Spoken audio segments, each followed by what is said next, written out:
Everybody thinks their ideas are right. That's why the people you call terrorists call themselves freedom fighters. The fundamentalists think they're right, the capitalists think they're right, the communists think they're right. And no one will ever convince anyone of anything.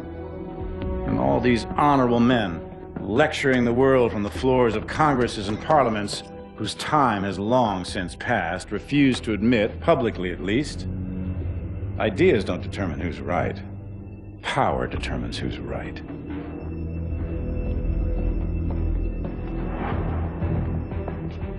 And I have the power, so I'm right.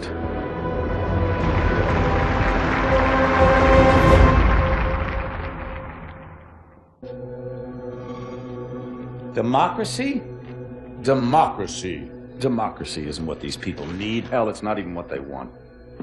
America's been running around the globe trying to install democracies in nation after nation for a century, and it hasn't worked one time.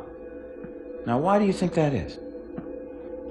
Because these countries don't have the most basic building blocks necessary to support a democracy.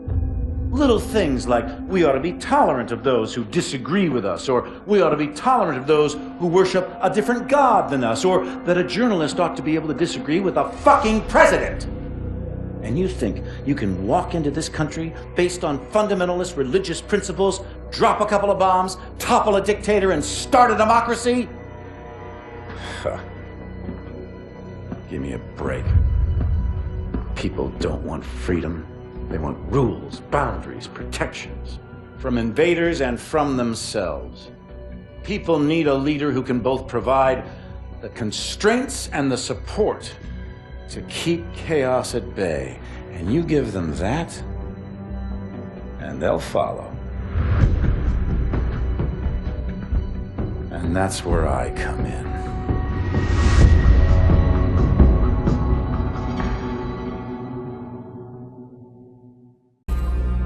The world is asking one question. Why did I attack the United States? The United States has had the world in a constant state of war for over 100 years. Time and again, we have seen the catastrophic results of this belligerent, militaristic policy. These wars haven't led to resolution or peace. These wars have only led to more wars. The United States has set the agenda because they wielded the biggest stick. Well, no more. This is not the beginning of a war. This is the end of all wars.